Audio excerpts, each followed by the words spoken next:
सभी ANM sister को मेरा नमस्कार। चलिए हम लोग जो वीवीआई क्वेश्चन का सीरीज चल रहा है जो डायरेक्ट आपके एग्ज़ाम में मिलने जा रहे हैं, तो उन क्वेश्चन के आगे हम लोग कंटिन्यू करते हैं। बीटीएससी एएनएम के एग्ज़ाम में कुछ कैंडिडेटों को क्वेश्चन बनाने में दिक्कतें आए थे, वो हम जैसे कि क्वेश्चन क्लास ज्वाइन किया है तो वो सारे कैंडिडेट बता रहे हैं, क्योंकि हमसे जो पढ़ा था उसको बहुत सारे कैंडिडेटों को हुआ है और क्या दिक्कतें आए थे उन सारे दिक्कतों को इस बार ना हो आप लोगों को ये सारे प्रयास रहेंगे कि किसी भी तरीके से घुमा के क्वेश्चन पूछे तो वो आपको आएंगे और आप एग्ज़ाम में बना कर आइएगा। इस तरीके से हम आपको बताएंगे, जहाँ पर जिस क्वेश्चन में ज़्यादा एक्सप्लेनेशन की ज़रूरत होंगे वहाँ पर हम पूरी एक्सप्लेनेशन देंगे कि किसी भी तरीके से किसी भी एंगल से एग्जामिनर आपको क्वेश्चन घुमा कर पूछेगा तो आप उसको आंसर दे कर आइएगा। चीज़ें वही रहते हैं, कंपटीशन एग्जाम में थोड़ा उसको घुमा कर पूछे जाता है और वो हम आपको क्लास में बताते भी हैं कि यहाँ पर किस किस तरीके से क्वेश्चन राइज हो सकते हैं। और साथ ही हम आपको जैसे कि बताया है कि आप लोगों का जो ग्रुप, जैसे कि जो क्लास ज्वाइन किया उसका ग्रुप में तो ऐड हो चुका है, डेली आपको क्लासेज सारा कुछ नोट्स सारा कुछ मिल रहा है। लेकिन जो ज्वाइन किए हैं उसको हम ग्रुप डिस्कशन के लिए, जो ग्रुप डिस्कशन होंगे जिससे आपको डायरेक्ट फ़ायदा होने जा रहा है, ग्रुप डिस्कशन के लिए आप लोगों को मिनिमम 3 या 5 मेंबर को ऐड करके उसमें हम टॉपिक सारे कुछ बताएंगे, जिससे आपको एक भी क्वेश्चन एग्ज़ाम में न छूटे, सारा क्वेश्चन आपको आते रहे। इस तरीके से हम आपको तैयारी करवाने जा रहे हैं। तो जिसका ग्रुप 3 या 5 मेंबर का जितने जल्दी बनेंगे उसको उतना जल्दी टॉपिक मिलना स्टार्ट हो जाएगा।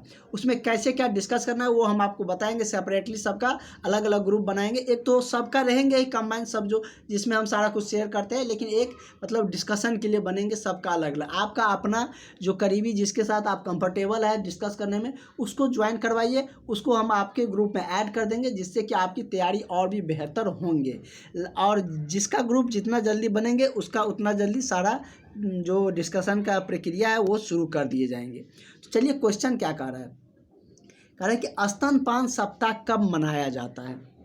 तो स्तनपान आप लोग जानते हैं कि क्या होते हैं, ये हम एक बार डिस्कस भी कर चुके हैं। स्तनपान जब कोई गर्भवती महिला नए शिशु नवजात शिशु को जन्म देती है और जन्म के बाद आपको पता है कि दूध आते हैं, क्योंकि कोलेस्ट्रॉल की मात्रा बढ़ जाती है तो दूध आने लगता है, जिससे कि मतलब कि बच्चों को जो दूध पिलाया जाता है जन्म के बाद, तो उसी प्रक्रिया को क्या कहा जाता है, स्तनपान कहा जाता है। और इन सब के लिए WHO ने एक गाइडलाइंस भी जारी किया है। WHO के बारे में हमने डिटेल्स में बता भी रखे हैं। वर्ल्ड हेल्थ ऑर्गेनाइजेशन जो है, जिसका 1948 में क्या हुई है, स्थापना हुई है। कहाँ पर इसका मुख्यालय है, तो जेनेवा में हमें ये हमेशा याद रखिए। और भारत में कहाँ है, मुंबई में है। आगे इस पर क्वेश्चन भी एक और में देखने को मिलेंगे। हमारे देश की आज़ादी के 1 साल बाद इसकी स्थापना हुई थी, जेनेवा में इसकी मुख्यालय है। तो उनके द्वारा क्या गाइडलाइन जारी किया गया है, ये क्या करता है, तो ये एक पूरे विश्व लेवल पर एक स्वास्थ्य संगठन है जो क्या करता है कि स्वास्थ्य संबंधी गाइडलाइंस जारी करते हैं कि किस बीमारी में, किस स्थिति में, कैसे स्वास्थ्य रहे लोग, उसके लेकर सारे कुछ तैयारी या जो गाइडलाइंस होते हैं वो इन्हीं के द्वारा फॉलो बताया जाता है और उन्हीं को सब कंट्री फॉलो करते हैं। तो ये जनरली अगस्त के महीने में 1 से 7 अगस्त ये कह सकते हैं, अगस्त के पहला सप्ताह में। अगर ये दिया है 1 अगस्त से 7 अगस्त तो ये करिएगा। अगर वही आपके एग्जाम में ऑप्शन ये रहे पहला सप्ताह, दूसरा सप्ताह या तीसरा सप्ताह, अगस्त का पहला, अक्टूबर का पहला, सितंबर का पहला, तो आप क्या करके आइएगा, अगस्त का पहला सप्ताह। यही 2 तरीका है पूछने का इस सवाल का, और क्या पूछेगा, तो ये आपको पता होनी चाहिए। इस तरीके से हम आपकी तैयारी करवाएंगे जो अब तक आपको यूट्यूब पे कोई भी नहीं कराए होंगे, जिससे कि आपका सिलेक्शन पूर्ण हो सके। जो भी हमसे क्लास ज्वाइन किए रहेंगे वो ये ना कहे कि सर मेरा सिलेक्शन छूट गया। जो 5-6 कि डिपार्टमेंट में आएंगे, किसी न किसी में होंगे ही। मेरे 500 पढ़े रहिएगा तो जितना सीट रहेंगे उसी में होंगे, उतना ही अभ्यर्थी को होंगे। तो इसमें नहीं होंगे तो उस वाले डिपार्टमेंट में हो जाएंगे, लेकिन होंगे ज़रूर। इस तरीके से हम आपको बताएंगे। तो WHO ने क्या इसके लिए गाइडलाइंस दिया है, यहाँ पर थ्योरी की ज़रूरत है, हम आपको बताते हैं। WHO के अनुसार स्तनपान क्या होता है ये समझिए। स्तनपान वाली जो महिला होती है उसको किसी भी प्रकार की असुविधा नहीं होनी चाहिए, क्योंकि कोई भी चाहता है कि हमारा संतान मतलब कि क्या हो, स्वस्थ हो, पूरे तंदुरुस्त हो। तो वो कैसे रहेंगे जब स्त्रियां, जो महिला है वो अच्छे रहेंगे, वो मतलब कि हैप्पी रहेंगे, उसको किसी तरीके से असुविधाएं नहीं मिलेंगे स्वास्थ्य संबंधित, तभी ना वो मतलब कि अपने बच्चों को, जो नवजात शिशु है उसको मतलब कि अच्छा से केयर कर पाएंगे। और उसके बाद नवजात शिशु के लिए जो पीला गाढ़ा चिपचिपा युक्त मतलब मांस के स्तन से निकलता है जो दूध होते हैं, इसमें कोलेस्ट्रॉल पूर्ण आहार होते हैं, मतलब उसमें बहुत ज़्यादा कोलेस्ट्रॉल की मात्रा होती है। यहाँ पर एक और क्वेश्चन बन सकता है, अगर आपसे क्वेश्चन पूछे एग्जामिनर कि माँ के दूध में क्या होता है, तो माँ के दूध में क्या रहता है, कोलेस्ट्रॉल रहता है। एक क्वेश्चन आगे में आपको इस पर है, इसलिए हम आपको आगे में क्वेश्चन दे दिए हैं ताकि आपको कोई दिक्कत ना हो। माँ के दूध में क्या होता है, कोलेस्ट्रॉल, मतलब चिंता न करिएगा, आगे क्वेश्चन है। कोलेस्ट्रॉल इसमें होते हैं, क्या पाया जाता है, दूध में कोलेस्ट्रॉल होते हैं, जिसके कि मतलब कि एक मतलब माँ के जब जन्म देते हैं शिशु को, तो उसमें एक पीला गाढ़ा चिपचिपा युक्त माँ के स्तन से निकलता है, और उसमें दूध मतलब कि उस दूध में क्या होते हैं कि कोलेस्ट्रॉल पूर्ण आहार होते हैं। इसलिए बच्चों को जन्म के तुरंत एक घंटे के भीतर स्तनपान कराना ज़रूरी है। ये WHO का गाइडलाइंस है, ये सिर्फ WHO का गाइडलाइंस नहीं है। हमारे पूर्वज जब साइंस का बहुत ज़्यादा कह सकते हैं कि उतना विकसित नहीं हुए थे, उस समय भी लोग जिंदा रहते थे, ये सारी प्रक्रियाएं होती थी, उस समय भी ये सब किए जाते थे। तो उस समय भी यही अवधारणा थे, उस समय ऋषि मुनि और भी सारे कुछ गाइडलाइन, सारे कुछ नियम बनाते थे स्वास्थ्य संबंधित जो भी होते थे। तो उस समय भी यही अवधारणा थे, क्योंकि आप अपने घर के जो बुजुर्ग होंगे उससे पूछेंगे, जो बूढ़ी माता सब होंगे, तो वो सब ये सब बताएंगे कि ऐसे ऐसे होते थे। उसके समय में भी वही सब फॉलो किए जाते थे, और वही मतलब अभी भी होते हैं। कोई कंपनियां बीच में कोई चीज़, पुराने चीज़ों को कहते हैं ये गलत है, फिर वही चीज़ों को क्या करता है कि वो मतलब कि उसी चीज़ को प्रचार करके वही चीज़ अपनाते हैं। जैसे क्या, आपको एग्जाम्पल देते हैं कि कुछ समय पहले, मतलब कि वैसे तो होना नहीं चाहिए, मतलब कि ग्रामीण इलाकों में देखते होंगे कि जब दांत साफ किया जाता था तो या तो नमक, कोयला या और भी बहुत सारा कुछ से कर लिया जाता था। नमक भी होते थे और कोयला या राख, ये सब से कर लिए जाते थे। आप सब भी कोई ना कोई यदि गांव में रहे होंगे तो कभी न कभी यूज किए होंगे। तो कंपनियां आए, कंपनियां क्या प्रचार किया कि इन सबों को मतलब कि बैन किया, मतलब कि प्रचार ये करने लगा कि ये सब गलत है, ये सब करने से मतलब दांत खराब हो जाएंगे, दांत मजबूत नहीं होंगे। कंपनियां तो प्रचार कर दिया, तो धीरे धीरे हम सब के माइंड में आ गया। लेकिन वही कंपनियां अब कहते हैं क्या कि क्या आपके पेस्ट में नमक है। आप प्रचार सुनते होंगे, शुरू में क्या कहा, वो अपने बिजनेस के तौर पे कहा कि मतलब कि कहा कि नमक ये सब नहीं यूज करना है। लेकिन वही कंपनियां अब, जो टूथपेस्ट की कंपनियां सब होते हैं, वो प्रचार में अब देखते होंगे आए दिन की कहता है क्या आपके पेस्ट में नमक है। तो ये मतलब देता है, मतलब पुराने ज़माने में भी जो मतलब कि चीज़ें थी, मतलब कि गाइडलाइंस, वो भी मतलब कि अच्छे ही थे, सारे कुछ मतलब अच्छे से निर्धारित किया गया था, गलत नहीं था। उसी को मॉडिफाई किया गया अभी के समय में, ठीक ना। थोड़ा सा मतलब ये थ्योरी क्लास इसमें चलेंगे, इसलिए थोड़ा समय लग रहा है।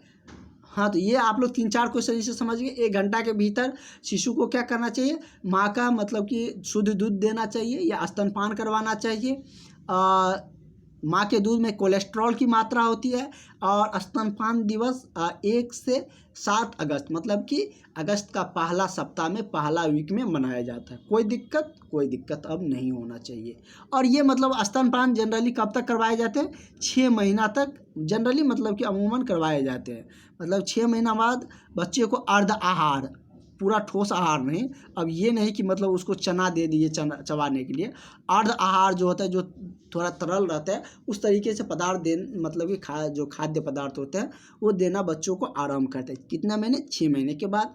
और वैसे माँ जब बेबी को जन्म देती है माँ, तो उसको लगभग 5 वर्ष या किसी को उससे कम, किसी को उससे ज़्यादा भी दूध आती है, मतलब आते हैं। तो उसको क्या मतलब कि उस समय तक यदि दे सकते हैं, मतलब कि स्तनपान अपने बच्चों को दूध पिला सकते हैं, तो वो मतलब कि गाइडलाइंस में है, वो दे सकते हैं। स्वास्थ्य के लिए, बच्चों के लिए अच्छे होते हैं। और अमूमन मतलब कि महिलाएं या गांव में जो डॉक्टर्स भी सलाह दे देते हैं कि मतलब कुछ दिनों बाद, 3 साल बाद या कुछ साल बाद छोड़ देना चाहिए, नहीं देना चाहिए। क्योंकि इससे क्या होता है कि माँ में वीकनेस आती है। क्योंकि अगर स्तनपान कराते हैं तो शरीर में बहुत ज़्यादा कैलोरी की कमी आ जाती है, उतना कैलोरी उतने समय तक मेंटेन कर पाना मतलब कि नॉर्मली मतलब कि नहीं हो पाता है, इसलिए नहीं करवाते। लेकिन जनरली बहुत सारे बच्चे हैं जो 5 साल तक भी दूध पीते हैं। तो ये इससे मतलब कि रिगार्डिंग जो भी क्वेश्चन था वो हम आपको फैक्ट बता दिए। अगला क्वेश्चन पे चलते हैं। कह रहे माँ का पहला दूध कहलाता है क्या? वही बात आ गया, माँ के दूध में होता क्या है, पहला दूध क्या कहलाता है? तो कोलेस्ट्रम कहलाता है। क्या कहलाता है? कोलेस्ट्रम कहलाता है। ठीक है, आपको क्लास कैसे लग रहे हैं बताइएगा, कोई मॉडिफिकेशन की ज़रूरत हो तो बताइएगा, हम उसमें मॉडिफिकेशन करने का प्रयास करेंगे। ठीक है, तो माँ के दूध में क्या होता है? कोलेस्ट्रॉल होता है, या उसके दूध को क्या कहलाता है? पहला दूध को कोलेस्ट्रम कहते हैं। ठीक है, कह रहे गंदे जल निष्कासन की उत्तम व्यवस्था है क्या? सोखता गड्ढा नलियाँ बनाकर या शाक वाटिका में इस्तेमाल कर कर। मतलब जो गंदे जल का निष्कासन करते हैं, जैसे कि आपका बाथरूम बना हुआ है, आप उसमें कपड़ा साफ करते हैं तो उससे जो गंदा जल है वो बाहर आता है, काहे कि आप उसको तो यूज में ला नहीं रहे हैं। तो उस सब जल को जो आपका मतलब कि गंदे जल है उसका जो निष्कासन कर रहे हैं, उसको उत्तम व्यवस्था क्या होनी चाहिए? सोखता गाढ़ा बनाकर या नालियाँ बनाकर या शाक बाटी में शाक का जो वाटिका होता है, मतलब कि आपके घर के आसपास जो गार्डन रहते हैं उसमें, या कोई मतलब साग या कोई चीज़ पौधा रोप देते हैं, जैसे भिंडी का कुछ पौधा हो गया, मिर्ची का हो गया, कोई साग हो गया, ये सब मतलब कि अगर लगाए हैं तो उसमें इस्तेमाल कर देना चाहिए, या सोखता गाढ़ा बना देना चाहिए, या नालियाँ बनाकर उसको बहा देना चाहिए। तो ये तो बिल्कुल भी नहीं करना चाहिए, ये नहीं करना चाहिए। क्या करना चाहिए? तो सोखता गाढ़ा बना दीजिए, उससे क्या होता है कि रिसाइकिल हो जाता है। क्या होते हैं? मतलब कि वाटर रिसाइकल हो जाते हैं, ये आप लोग जानते होंगे, पढ़े होंगे, इंटर में था। तो रिसाइकल क्या होता है? मतलब कि फिर भूमि के अंदर चल जाता है, इसको भूमिगत जल बोलते हैं। फिर आप चापाकल से निकालते तो वही जल आते हैं। ठीक है, लेकिन आप नालियाँ बना के देंगे तो वो कहाँ चल जाएंगे? नदी में चल जाएंगे, नदी से समुद्र में चल जाएंगे, समुद्र से महासागर में चल जाएंगे, महासागर में चल जाएंगे तो वो कोई यूज का नहीं रहेगा।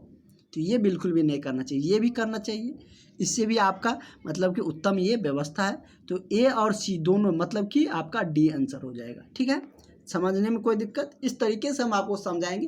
क्या इस क्वेश्चन को आपको याद करने की ज़रूरत है? ऐसे हम आपको बता दिए, याद करने की ज़रूरत ही नहीं है। ऐसे ही आपको पूरी क्लासेज एग्ज़ाम तक आपका चलेंगे, कोई बर्डन नहीं लगेगा। आप लोग क्लास मिस मत करिए, क्योंकि एक क्लास दूसरे से रिलेटेड होते हैं। तो क्लास आप लोग ज्वाइन करने के लिए हम आपको बताए नहीं क्या, इस नंबर पर आप लोग कॉल करके व्हाट्सअप करके क्लास ज्वाइन कर सकते हैं। ठीक है, आगे की और भी क्लासेज सारे इन्फॉर्मेशन आपको मिलते रहेंगे। अगला है कि समुदायी स्वास्थ्य का अर्थ क्या होता है? समुदाय स्वास्थ्य मतलब कि पूरे समुदाय मतलब पूरे समाज के लिए जो स्वास्थ्य के लेकर मतलब जो निर्णय लिए जाते हैं या क्या कुछ उसका अर्थ होते हैं। स्वास्थ्य का विकास, संक्रमण का रोग निदान या रोग उपचार या समस्त स्वास्थ्य एवं वातावरण की स्वच्छता। तो क्या होता है इसका होता है मतलब कि समस्त स्वास्थ्य एवं वातावरण की स्वच्छता। इसी से समुदाय का मतलब जो आप जिस समाज में रहते हैं उसका स्वास्थ्य का मतलब अच्छा बनेंगे, और उसके स्वास्थ्य का अर्थ यही है कि समस्त के सभी के स्वास्थ्य के अच्छा हो, और अपने जहाँ पर आप रह रहे हैं, मतलब कि जिस समुदाय में रह रहे हैं, जिस कम्युनिटी में आप रह रहे हैं, वहाँ के वातावरण को स्वच्छ रखिए ताकि ज़्यादा से ज़्यादा लोग स्वस्थ रहें, क्योंकि वातावरण स्वच्छ रहेंगे तभी आप लोग स्वस्थ रह पाइएगा। हालांकि अंडर 5 क्लिनिक द्वारा संपन्न होता है। क्या संपन्न होता है? तो अंडर 5 क्लिनिक द्वारा बच्चों के स्वास्थ्य की देखभाल किया जाता है। क्या किया जाता है? तो बच्चों के स्वास्थ्य की देखभाल किया जाता है अंडर 5 क्लिनिक द्वारा। क्या संपन्न होता है? बच्चों की देखभाल का। हालांकि ओरल पोलियो, इस समय एक्सप्लेनेशन की जरूरत नहीं है। ओरल पोलियो टीका को रखना चाहिए। एक पोलियो का टीका है ओरल, मतलब उसको कहाँ कैसे रखना चाहिए, किस मतलब ये टेम्परेचर दिया है तो मतलब कि किस टेम्परेचर पर रखना चाहिए, यही पूछेगा कि कितने डिग्री टेम्परेचर पर रखना चाहिए, किस टेम्परेचर पर रखना चाहिए, या कैसे रखना चाहिए। तो बात वही है, समझने की फेर है। आप समझ गए, समझ के पढ़े हैं तो आपको कोई एग्ज़ाम कैसे भी क्वेश्चन घुमा के पूछेगा आपको दिक्कत नहीं आएगा। हमसे पढ़े रहिएगा तो बिल्कुल भी दिक्कत नहीं आएगा। और आप लोग अपने फ्रेंड को भी ज्वाइन करवा दीजिए, काहे कि मतलब कि इधर उधर के चक्कर में न रहे, समय बर्बाद न करें। अच्छे तरह आपके अच्छे से तैयारी हो रहे हैं। लाइव क्लास के आप लोग डिमांड कर रहे हैं, लाइव क्लास भी आएंगे। लाइव क्लास में हो जाता है क्या कि मतलब क्लासेज थोड़ा कम होते हैं क्योंकि उसमें थोड़ा डिस्कशन ज़्यादा चलने लगता है। आप सबके कमेंट आएंगे तो उसका भी मतलब कि कमेंट सारा कुछ होने लगता है। वैसे अक्टूबर से हम लोग लाइव ही आएंगे, ठीक है। आप लोग की जो डिमांड रहेंगे उसे तो पूरा करना पड़ेगा। ओरल पोलियो टीका को रखना चाहिए कितना, 60 डिग्री सेंटीग्रेड पर, 60 डिग्री सेल्सियस है, सेल्सियस ऐसे भी लिखा रहेगा, डिग्री करके सी लिखा रहेगा। देखिए टेम्परेचर को मापने की, जैसे लेंथ को मापते हैं मीटर में, अपने आपने अपने दूध को मापते हैं क्या चीज़ में, लीटर में, कहीं जाते हैं दूरी को उसको किलोमीटर में नापते हैं, कोई चीज़ को अपने कपड़ा को मीटर में नापते हैं। ये सब मेजर करने की इकाई है।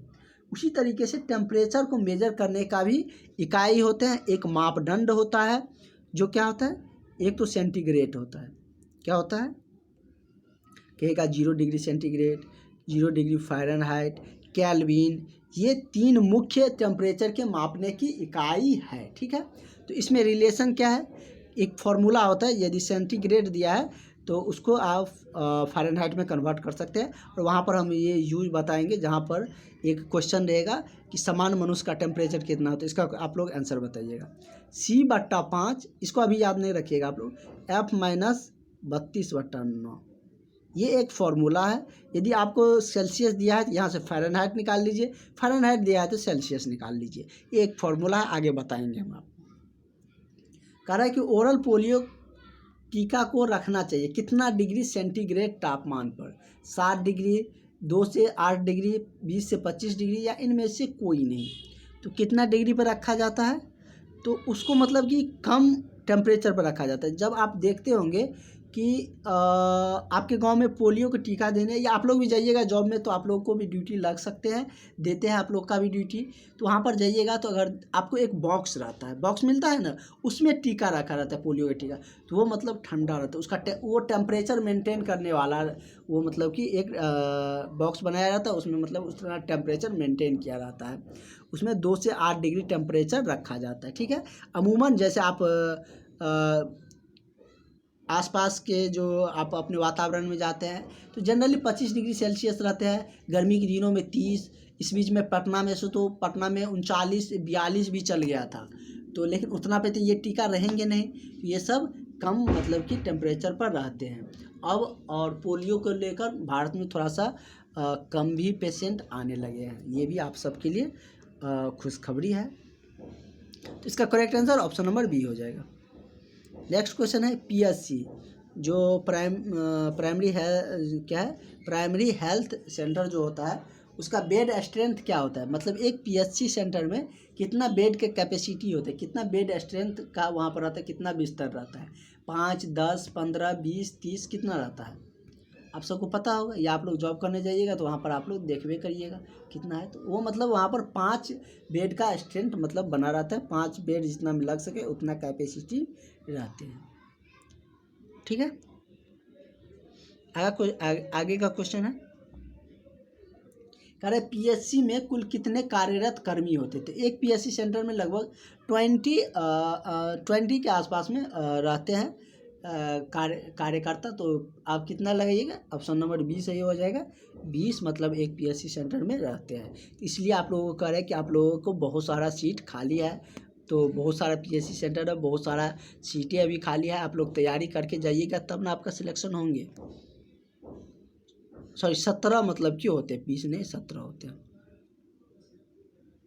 अलावा WHO के भारत में मुख्यालय कहाँ है, WHO के बारे में अब तक हमने आपको बहुत बार क्वेश्चन बता दिया, WHO से आप लोग एक क्वेश्चन फिक्स मानिए और आपको वो आएंगे। WHO की स्थापना 1948, उसका मतलब 1948 में स्थापना हुआ है, मुख्यालय कहाँ है, जेनेवा में। भारत में कहाँ है इसका मुख्यालय, तो मुंबई में, ठीक है। ये 3 में से कोई एक आपको पूछेगा। अगला क्वेश्चन है कि विटामिन C की कमी से क्या होता है, ये हम लोग पिछले क्लास में हम लोग विटामिन D, विटामिन A की कमी से देखे थे, रतौंधी और उसके बाद घेंगा रोग, ये सब हम लोग देख चुके हैं। अब है विटामिन C की कमी से क्या होता है, तो विटामिन C के कमी से पाइल ग्रा होता है, क्या होता है, पाइल ग्रा नामक रोग होते हैं विटामिन C की कमी से। कह रहे बहुउद्देश्य कार्यक्रम के तहत पदनाम हो गया, मतलब बहुउद्देशीय कार्यक्रम के तहत पदनाम किसका हो गया, मतलब उसका नाम मतलब कि किस उद्देश्य से ये, मतलब बहुउद्देश्य मतलब क्या, बहुत सारे उद्देश्य के लिए, जैसे कोई चीज़ बनाया जाता है उसका 2-3 उद्देश्य रहता है। जैसे क्या, डैम बनाया जाता है, उससे सिंचाई भी हो जाते हैं, पानी का स्टोरेज भी हो जाता है, बिजली उत्पादन भी कर लिया जाता है। तो इसके क्या हुआ, एक चीज़ से बहुत सारा उद्देश्य पूरा हो गया, तो वही कार्य बहुउद्देशीय कार्यक्रम। तो क्या होता है इसका, मतलब पदनाम क्या है, तो इसका पदनाम बहुउद्देशीय कार्यकर्ता पुरुष या महिला, मतलब कि दोनों हो सकते हैं। तो इसका मतलब कि करेक्ट आंसर क्या हो जाएगा, ऑप्शन नंबर बी हो जाएगा।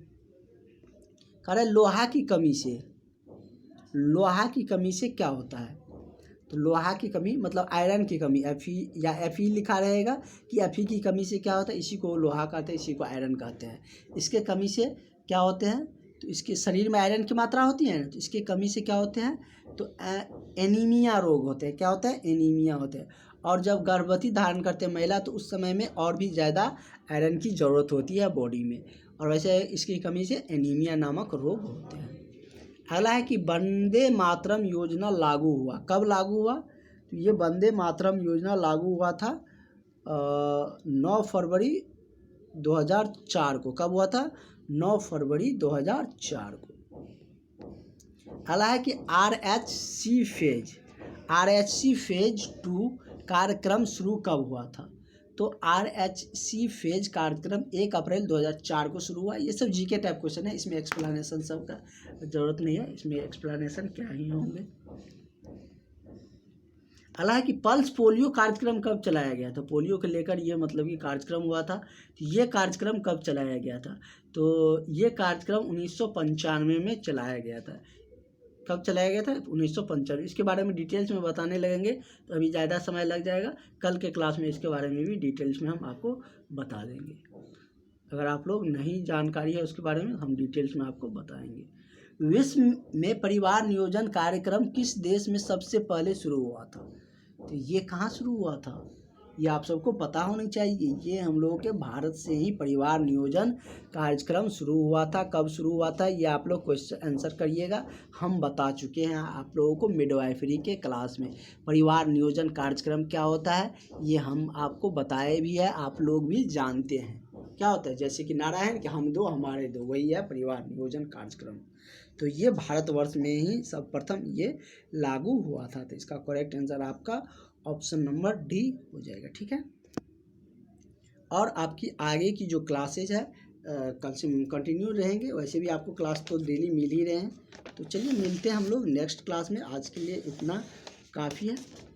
और आप लोग अपने दोस्त को जल्द से जल्द ज्वाइन करवाइए, जिससे कि आप लोगों का जो ग्रुप डिस्कशन है वो जल्द हो सके। जिसका मतलब कि ग्रुप पहले बन जाएंगे उसको मतलब कि ग्रुप डिस्कशन स्टार्ट हो जाएगा, जिससे आपकी तैयारी बहुत ही बेहतर होगी। क्योंकि हम आपको किसी के साथ ऐड कर देंगे ना, तो 2 दिन या 5 दिन बाद सबका शिकायत आने लगेगा, सर कि ये मतलब लापरवाह है, ये ऐसा है, इसके साथ हमको ये होता है, ये हो जाता है। तो ये सब मतलब कि नहीं होना चाहिए, ये हम नहीं चाहते हैं। ये फालतू का आप लोगों का सबका मतलब बहुत सारा स्टूडेंट रहेंगे, तो सबका कितना का हम मतलब सॉल्व करते रहेंगे। इसीलिए आप लोग अपने फ्रेंड को ही खोजिए, 2 या 3 आप लोग खोजिए, एक नहीं मिलेगा तो हम ही अपने ग्रुप से ही दे देंगे लास्ट में, क्या करेंगे। लेकिन आपका रहेगा तो आपके लिए भी बेहतर रहेंगे, मेरे लिए भी बेहतर रहेगा। ठीक है, मिलते हैं नेक्स्ट क्लास में, थैंक यू।